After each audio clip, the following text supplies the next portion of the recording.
All right, good morning, everybody. Today we'll continue our discussion about power series. I guess last time we started talking about determining the interval of convergence or the radius of convergence for power series. And then I'll give probably 2 or 3 more examples about this. And then let's proceed to finding series expansions for certain functions. Then, if time allows, we can also start talking about Taylor series and Maclaurin series expansions. But if you have questions or you have encountered some challenging ones in your quizzes or on your homeworks, just let me know. And then I'll be happy to walk you through them. But let's see. So last time we solved these examples. Mhm.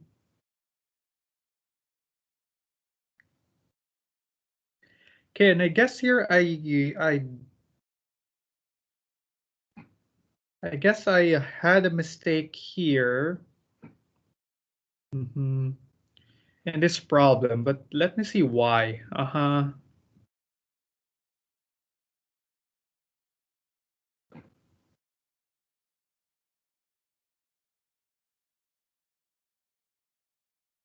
Yeah, because what I should have done, yeah, I see where my mistake was. And I guess nobody noticed, or perhaps you noticed, but you're just too shy to ask. Here, this is not 1/3. This should have been 3.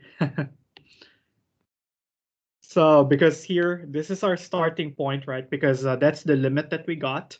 And I want this to be less than 1. So what I should have done is to multiply both sides by 3 so that this will be gone from the left. So the right should be 3 and not 1/3.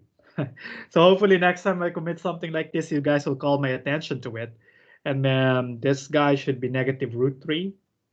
And this should be root 3. Okay. So now we see that this will converge on this interval by the root test. Oh, sorry, by the ratio test. Yeah, I just realized I committed this mistake when I was solving the same problem in my other lab this morning. And I realized, oh, I probably committed a mistake when we did it last Friday. And sure enough, we did, or I did. So let's just correct the solution up. Okay. So here I'm going to be testing it against plus or minus root 3. So all of this is scrap. So let's just scrap it.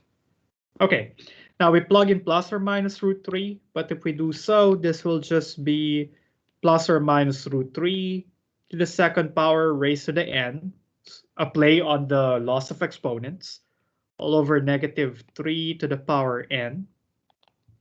But this will just be 3 to the power n all over negative 3 to the power n. All right. And okay, so this would be sum of what? This would be sum of, because I can write it as 3 over negative 3 to the power n, right? Again, play on the loss of exponents. So this would be negative 1 to the power n as an approach, sum of negative 1 to the power n. But this guy will be divergent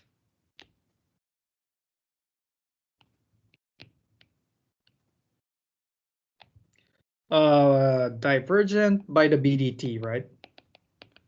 Because the limit of negative 1 to the power n will not exist, so it will be divergent, right? Because the terms will just oscillate between plus and minus 1, which will be divergent, right?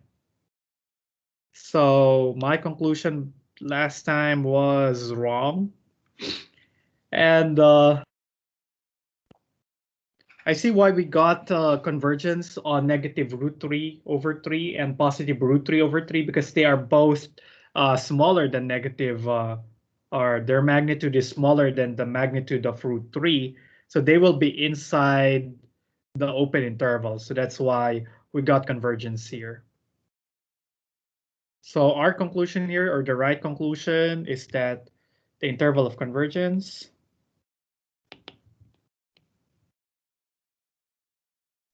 let's abbreviate the interval of convergence as IOC.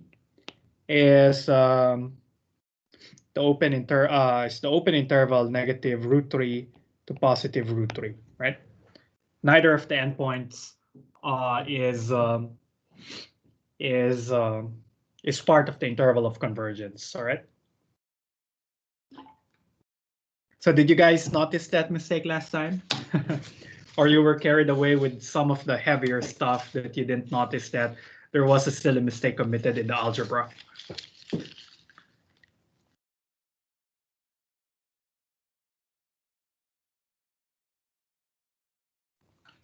All right. So hopefully next time I commit those silly mistakes, somebody will call my attention, because now I'll need to edit the video that I uploaded in my website, because that's quite embarrassing. But I hope that's clear. All right. Let's look at the next few examples. All right. The second example we had last time is good. So I got the same answer in my other lab, so that should be fine. Let's take a look at the third example, which is basically taking the sum of n factorial times 2x plus 1 to the power n. All right. Again, the instruction is to determine the interval of convergence. So here I'll use the ratio test again. The ratio test would be convenient here because you have factorials involved. And remember that the absolute ratio test is taking the limit of the absolute value of a sub n plus 1 all over an as n approaches infinity. Okay. Now, a sub n plus 1, I'll just replace all n's I see here by n plus 1. So I'll have n plus 1 factorial times 2x plus 1 to the power n plus 1 all over a sub n, which is basically this guy. So I'll just copy that over and take the limit as n approaches infinity. All right. Now, let's see what cancels out. 2x plus 1 to the power n in the denominator will all be gone, but in the numerator, there would be 1 left. And then remember, n plus 1 factorial over n factorial will just simplify to n plus 1. So what we have right now is the limit of n plus 1 times 2x plus 1. And I think that's it. No more denominator. Everything in the denominator was canceled. So we take the limit as n approaches infinity. Let me just show some details here. If you're taking the absolute value of a product, you can take their absolute values separately. So they both get an absolute value as n approaches infinity. The thing about 2x plus 1, it's independent of n. So, and then remember, we're taking the limit as n approaches infinity. Everything without an n is treated as a constant. So this factor here can come out of the limit because it's treated as a constant. So you'll have absolute value of 2x plus 1 outside times the limit of, well, n plus 1 is always positive, so I can drop the absolute value sign as n approaches infinity, right? And there are two options here. This will be equal to positive infinity if x is not equal to negative 1/2, right? Because if x is not equal to negative 1/2, this guy is non-zero. Non-zero times, I hope you see that the limit here is positive infinity, right? So a non-zero constant times infinity will give you an infinite limit, right? But when x is equal to negative 1/2, this guy is exactly 0. So this is exact 0. And then the limit is something approaching a large number. An exact 0 times a very large number will always be 0 if x is equal to negative 1/2, right? And definitely 0 is less than 1 by the ratio test. So the power series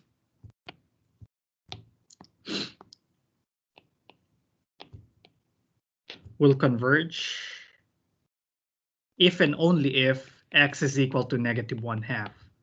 So the interval of convergence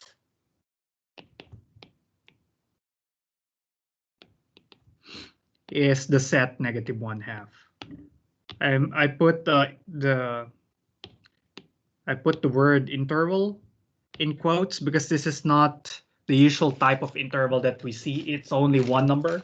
So yeah, it's formally an interval, but it doesn't look like the normal interval that we are used to, right?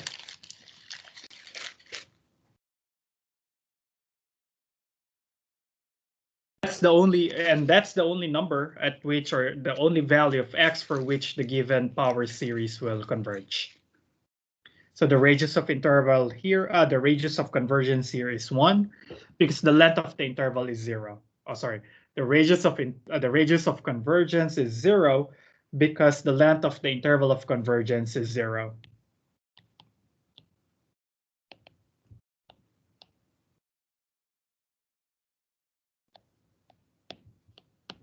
All right. Any questions with that? All good?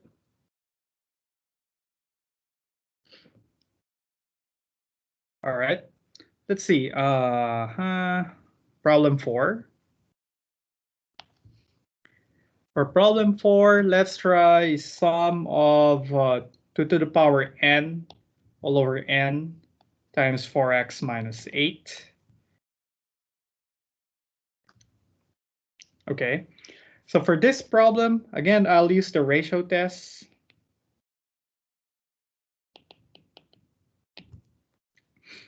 So I'll take the limit of the absolute value of a sub n plus 1 all over an as n approaches infinity. And then a sub n plus 1, just replace all ncc by n plus 1. So we'll have 2 to the n plus 1 times 4x minus 8 to the power n plus 1 all over n plus 1 divided by supposedly an, but I can translate that into a multiplication problem, right? Multiplication by the reciprocal of an. So this would be times n over 2 to the power n times 4x minus 8 to the power n. We take the limit as n approaches infinity. Now let's see what cancels out here. 4x minus 8 to the power n will all be canceled, leaving only with 1 in the numerator. And then 2 to the power n will be canceled by the factors in 2 to the power n plus 1. So what's left here, or I forgot the absolute value bars, with the absolute value of 2n times 4x minus 8 all over n plus 1 as n approaches infinity. Now 4x minus 8 is independent of n, so it can come out of the limit, but still inside the absolute value bars, times limit of what remained, 2n over n plus 1. I can drop the absolute value symbols because I know that 2n over n plus 1 is positive. And this limit will be what? This limit will be equal to 2, right? Because top and bottom are both degree 1, so we divide their coefficients.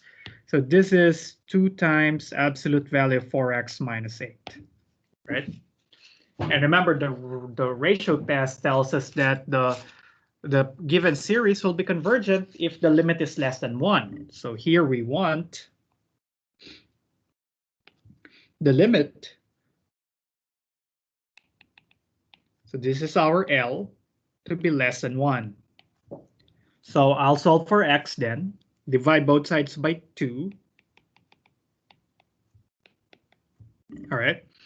And then I can translate it into a continued inequality. So this would be -1/2 less than 4x minus 8 less than 1/2. And then I want x to be isolated on the middle. So I'll add 8 to both sides, or to all sides. So this guy would be 15 over 2 less than 4x less than 17 over 2. And then I'll divide all sides by 4. So I'll have 15 over 8 less than x less than 17 over 8. Okay. So now we know that the series will converge if your x's are in this interval. But remember that the ratio test is inconclusive whenever whenever the limit is equal to 1. And the limit will be equal to 1 at the endpoints. So we need to check what happens at the endpoints, because there's a possibility that the series will converge on one or both of these, or even none of those two. So we need really to check what happens exactly at the endpoints. So let's do that. Oops. Let's look at what happens when x is equal to the left endpoint.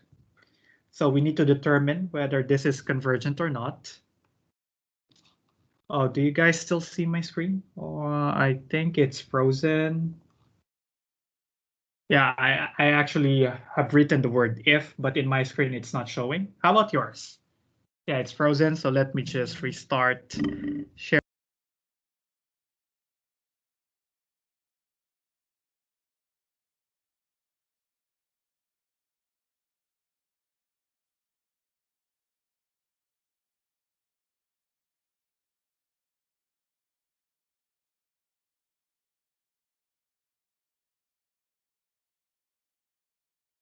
Okay, so I hope it's better now. Okay, so we'll do it for x equals 15 over 8.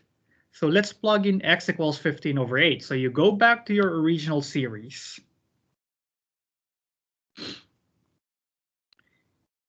And what we need to do is to replace the x's by 15 over 8. Luckily, there's only one x here. So we'll have 4 times 15 over 8. And then let's simplify. Okay, so this guy would be what? 15 over 2 minus 8. So that's going to be negative 1/2 to the power n. But I can write this as 2 to the power n all over negative 2 to the power n. Oh, there's an extra n in there, right? So this negative 1 to the negative 1/2 to the power n can be written as a negative 2 to the power n in the denominator. And then I can write actually I can write the denominator as negative 1 to the power n times 2 to the power n times n, allowing me to cancel the 2 to the power n's. Then since this is simply a negative 1 in the denominator, or a power of negative 1 in the denominator, I can rewrite it as negative 1 to the power n all over n over all values of n, right? And do you guys remember if this series is convergent or divergent? Probably you have seen this as an example before, but what do you think? Is it convergent or not? Do you think it's divergent, Kevin? How about the others? It's not the P series, Kevin, because you have an alternating sign. So P series only has a 1 over n to the power P. So an alternating series cannot be a P series. But even so, that's why you thought it would be it would be divergent, because you're thinking it would be the harmonic series, right? But it's not the P series because you have alternating sign. Christina, I think I know what you're going, or where you're going to. So you say it's oscillate to 0. Yeah, actually this is convergent by the alternating series test, right? Since if you take a sub n to be 1 over n, this is decreasing. And the limit of an, the positive part, as n approaches infinity is 0. So the two conditions for AST are met for this particular series. So we know that it is convergent at 15 over 8. All right. Now that's only half of the test for the endpoints, because now let's plug in x equals 17 over 8.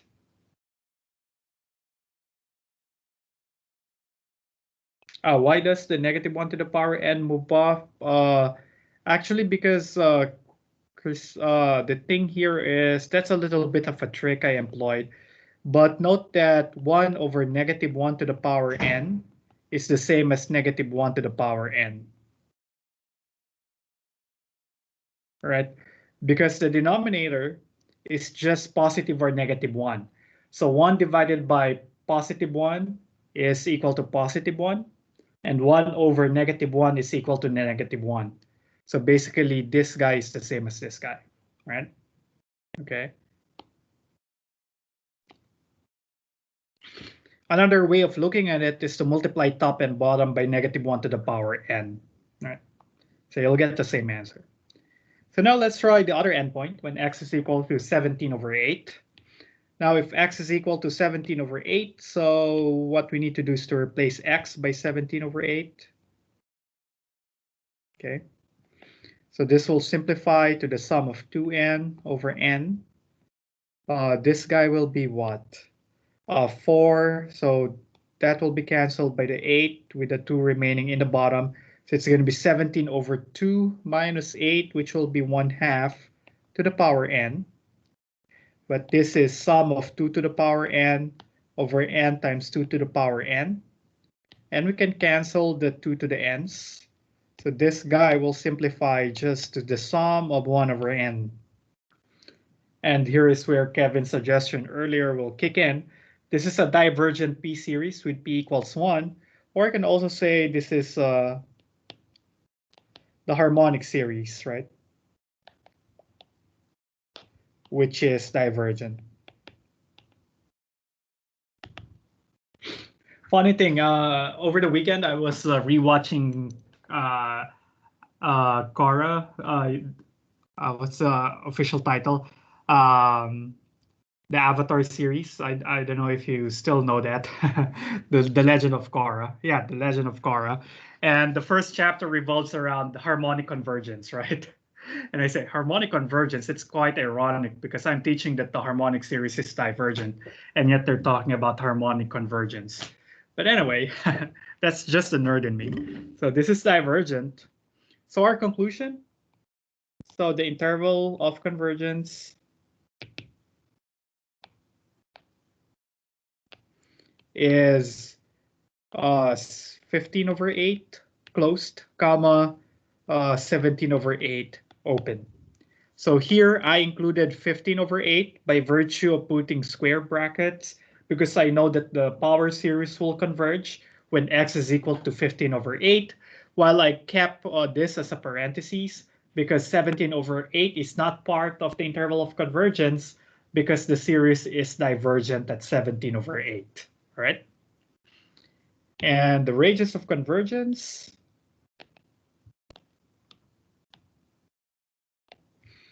is just the length of the interval, right?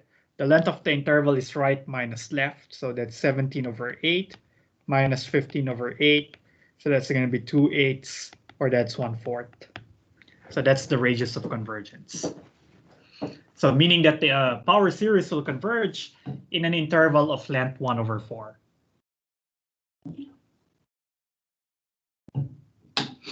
All right. Any questions so far? Do you think this is easier than the previous tests? Because I guess for power series, it's quite straightforward. You only need to use either the root or the ratio test.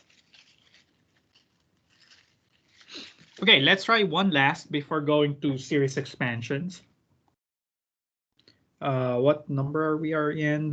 We are in problem 5. Okay, problem 5, let's do the summation of x minus 6 to the power n all over n to the n, as n goes from 1 to infinity. All right. So in this particular case, the root test would be more helpful because everything or all the factors you see in the terms or in the term is of power n. So the root test would be more convenient. But you could also use the ratio test. I guess you'll get the same answer, but with some additional steps in between. But here I'll use the root test. So I'll take the limit of the nth root of the absolute value of an as n approaches infinity. So this will just be the limit of x minus 6 over n to the n to the power 1 over n as n approaches infinity. And this is the reason why the root test is much easier, because if you play on the laws of exponents, we'll have x minus 6, or let me do it this way. I'll have x minus 6 to the power n raised to the 1 over n. You can interchange exponentiations and absolute values, that's fine. And then the denominator will be free of the absolute value because n to the power n is always positive. So this is raised to the 1 over n as n approaches infinity. And remember, when raising a power to another power, we simply multiply the exponents. So n times 1 over n is just 1. So we'll have absolute value of x minus 6 on top. And on the bottom, we'll have n. Right? And that's why the root test is much easier here, because everything has power n, so you multiply it with 1 over n, all the exponents will be gone. Okay. And then again, we're taking the limit as n approaches infinity, and the top is independent of n, so it can come out of the limit. So what remains inside the limit is 1 over n as n approaches infinity. But what is the limit of 1 over n as n approaches infinity?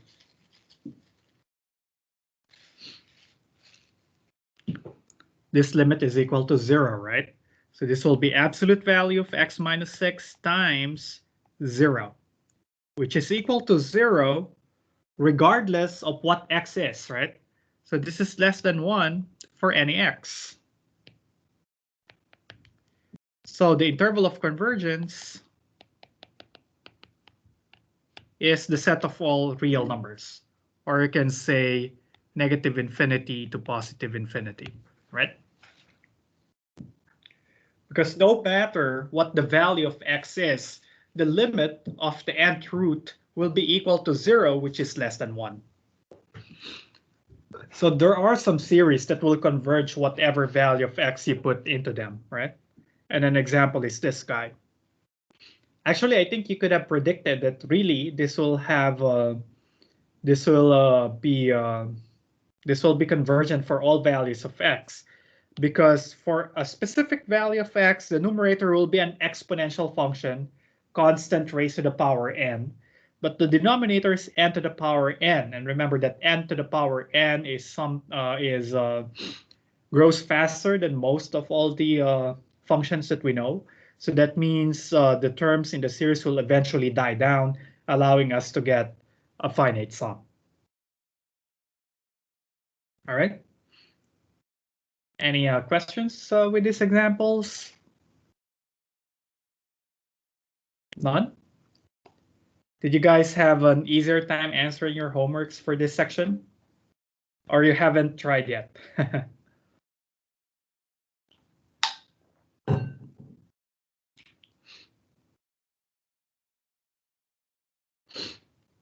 Okay, that's good to know, Fatuma, that this is a lot easier. All right, no worries, Kevin. I know it's we're nearing the end of the semester, so your deadlines might be piling up. So yeah, but make sure to find time to answer this before the deadline. We can still answer some of your questions on Wednesday if you have some. So just let me know on Wednesday. All right. Let's go into series expansions.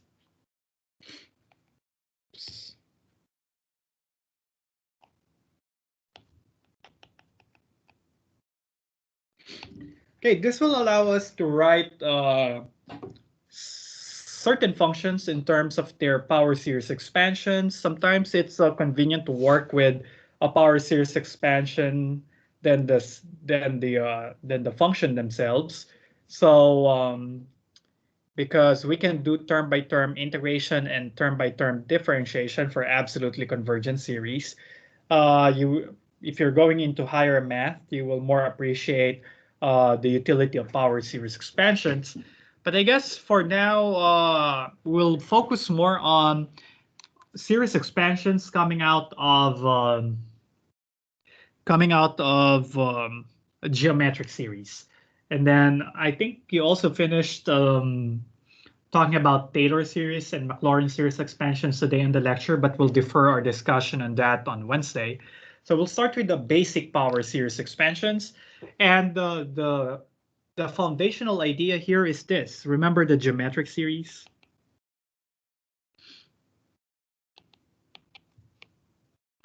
We have summation of a times r to the power n going from 0 to infinity. This is equal to a over 1 minus r, provided the magnitude of r is less than 1, right? So this is the formula that we have for geometric series. Now, what happens when, say, I replace r by, say, x, and say a is equal to 1? If that is the case, then the right-hand side can be 1 over 1 minus x, which is a function that we know how to deal with, a rational function that we dealt with in algebra, right? But if I also do the substitution on the series itself, this would be a is 1, r is x to the power n, and going from 0 to positive infinity, right? So this is an example of a power series expansion, because you have a rational function, and this equation tells us that that rational function can be written in terms of a power series. And when we expand this power series, this is 1 plus x squared plus x cubed, and so on. So this term, expressions here are called the power series expansion of the right-hand side. And this is true for x's whose magnitude is less than 1. So this expansion is only valid for x's that has magnitude less than 1. Because if you're outside that interval, then that series will be divergent. Right? And this would be our foundation for finding the power series expansion for certain functions. So let's try some examples here.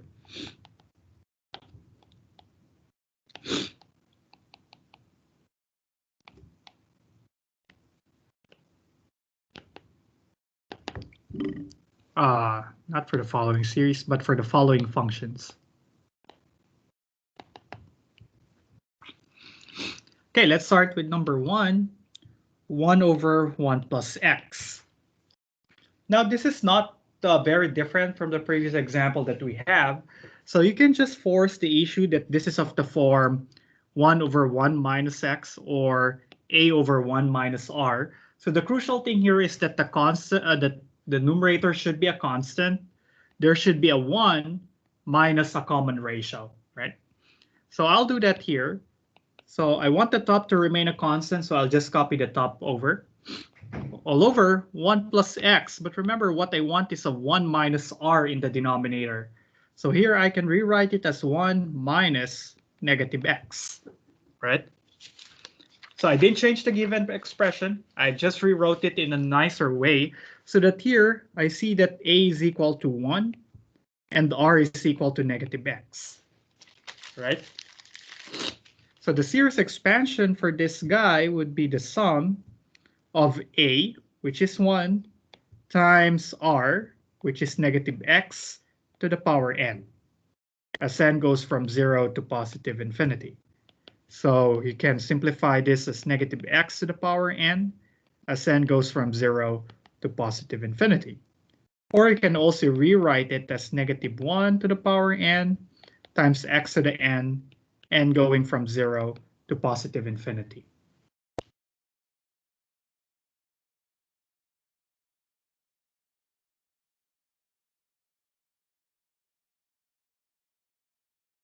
Okay, so no fancy solution here. It's just rewriting the given expression in terms of the form a over 1 minus r.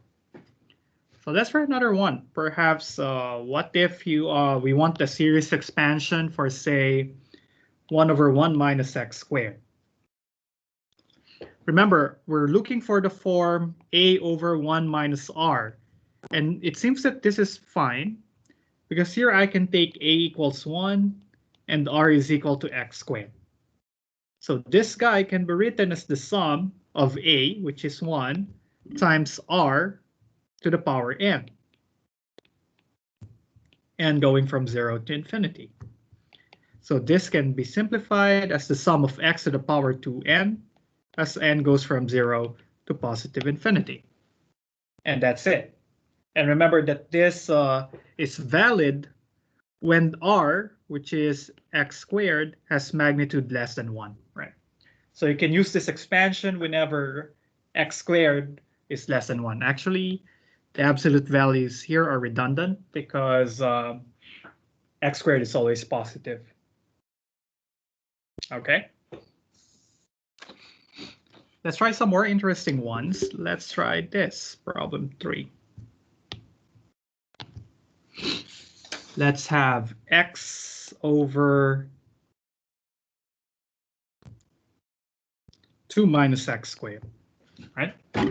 Remember the goal. The goal is to have a over 1 minus r. So the top seems fine because the only thing is that the numerator should not involve the top should not involve an indexing an index of summation. So we can treat x as a constant here, right?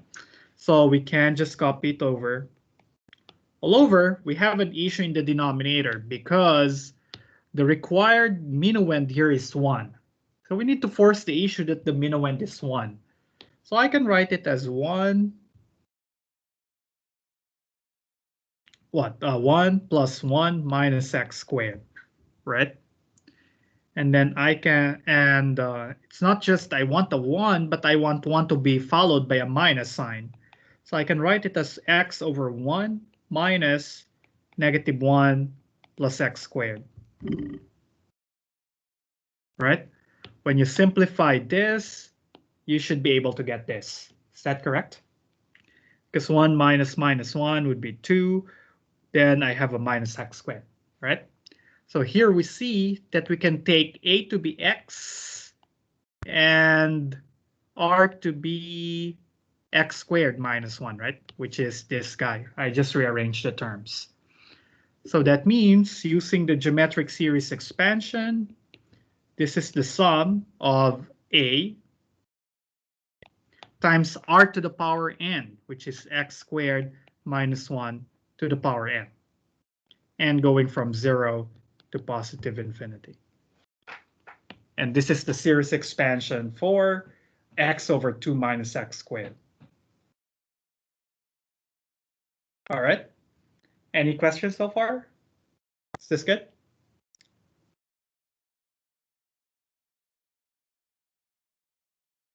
All right. I hope this is good. Let's try another one. 2 over 1 minus x quantity squared. Okay. A bit of a difference with the form that we're looking for. We want an a over 1 minus r, because that's the sum of a geometric series, and we want to write it as a geometric series, right? So what I can do is I can keep the numerator, because the numerator is just a, which is a constant, so it's fine. But in the denominator, I need to force the issue that it looks like 1 minus r. So that means this guy should be expanded, right? I'll expand it as 1 minus 2x plus x squared. And then 1 should be followed by minus some quantity r. So I'll be careful with the grouping symbols here. I'll write it as a 1 minus 2x minus x squared. And this will serve as our r. So in this case, a is equal to 2, and r is equal to 2x minus x squared. So the series expansion would be the sum of 2 times r to the power n, as n goes from 0 to positive infinity. And this expansion is valid for x's such that the absolute value of r is less than 1, right? I forgot to write the restriction here. This is true for x's such that the absolute value of x squared minus 1 is less than 1. Okay, because that would be the interval of convergence for this series expansions. All right. I hope these two examples are quite easy, right? The lesson here is you want to write them in the form a over 1 minus r. All right. Now, more complicated stuff. So let's try this.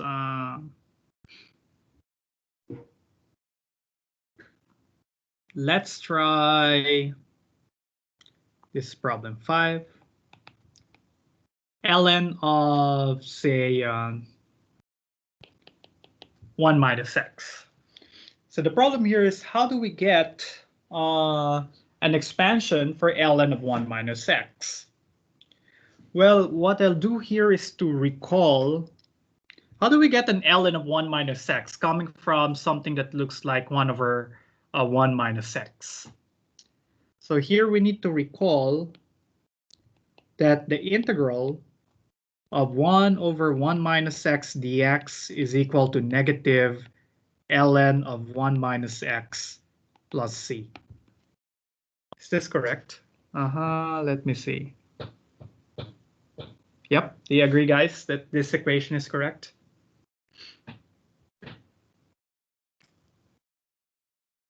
Okay, so, but I'm looking for an expansion for ln of 1 minus x. So what I can do here is to divide both sides by negative 1 and forget about the plus c there. I'll just take c equals 0. So I'll do, or maybe I'll keep that plus c there.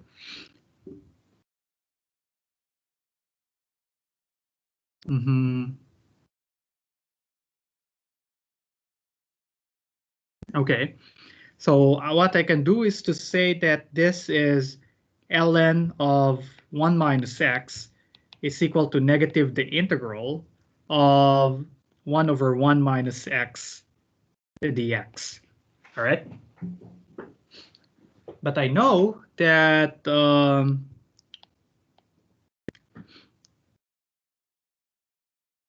I think we know the expansion for the integrand, right? So this is negative the integral of the expansion for 1 over 1 minus x. Remember that this expansion is the sum of x to the power n, right? That's what we have shown earlier, from 0 to positive infinity dx. Again, the reason I was able to do that is because I know that 1 minus x can be expanded as this sum, right? And this is true for x's whose absolute value is less than 1. And we know that when the absolute value of x minus 1 is when the absolute value of x is less than 1, then the series would be absolutely convergent. And the nice thing about absolute convergence is that that will allow us to interchange the order of the summation and the integral.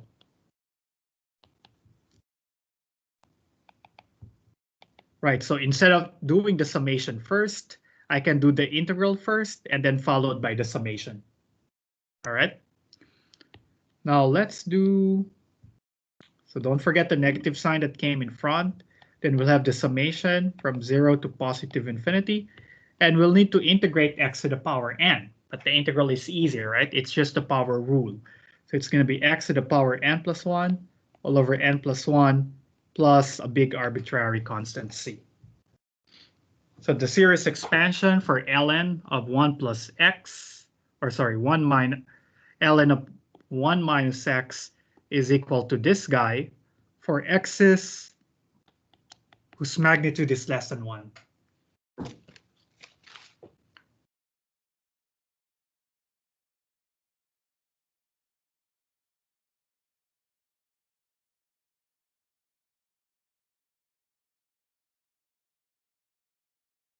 All right, and I guess we only have one more thing to to find here what's the value of c, the arbitrary constant c, right? So note, we can give a specific value of x in order to find what the value of c is, if that's possible. But I guess for this one, it's possible because when x is equal to 0, and I can choose any value or any value for x that is inside the interval of convergence. So I can use any x whose magnitude is less than 1. I'll choose 0, and you'll see why 0 is the best choice here. If I plug in x equals 0, we'll have ln of 1 minus 0, which is equal to ln 1, which is equal to 0, right? So that means when I plug in x equals 0 into my expansion, I should also get 0, right? So we have this. So we have 0 equals negative summation n from 0 to positive infinity of 0 to the n plus 1 all over n plus 1 plus c. But this guy would be summing up a bunch of zeros. So that means c is equal to 0. So thus, we'll have ln of 1 minus x is equal to the sum of, or negative the sum of x to the n plus 1 all over n plus 1, and going from 0 to positive infinity. And this is true for all x's whose magnitude is less than 1.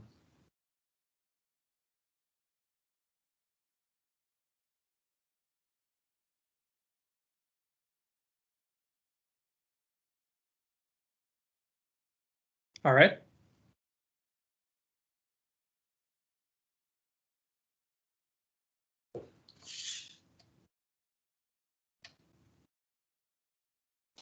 Okay, and this reminds me that we can have, let's see, I can have an alternative solution for problem 4. So let me try that. Perhaps we can do that, yeah.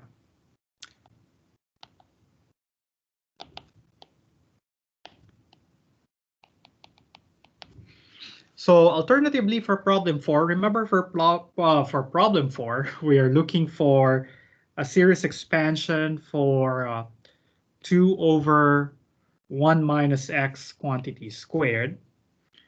And I forgot to realize that this is that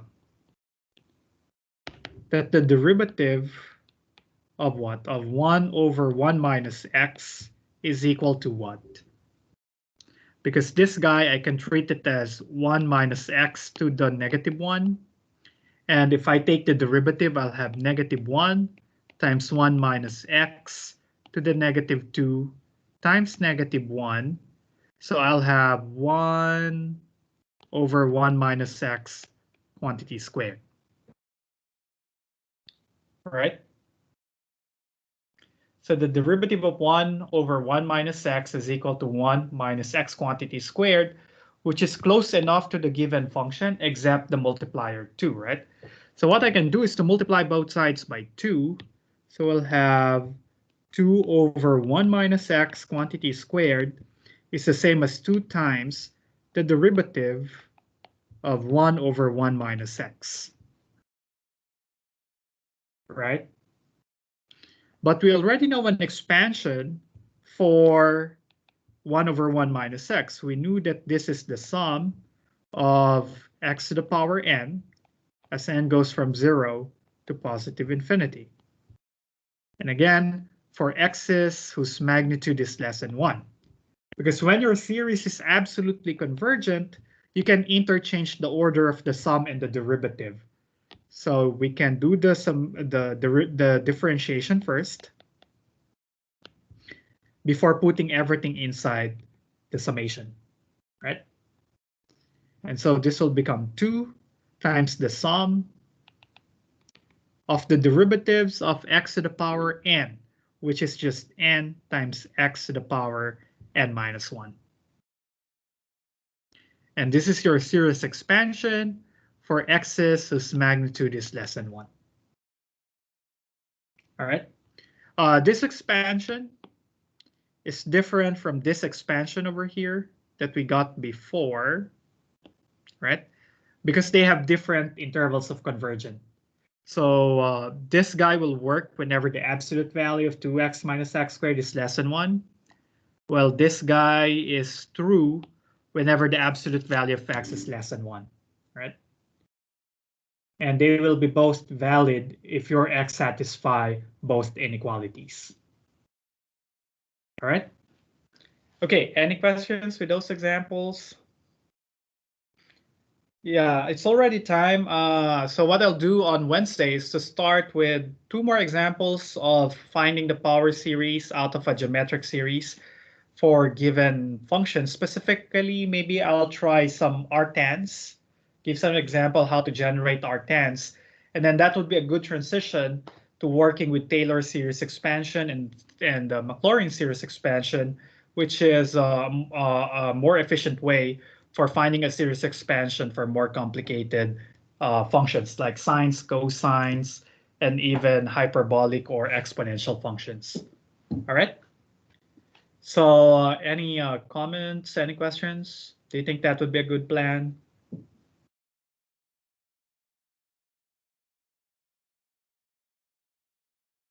All right, and I'm also hoping that on Wednesday you come with your questions, right?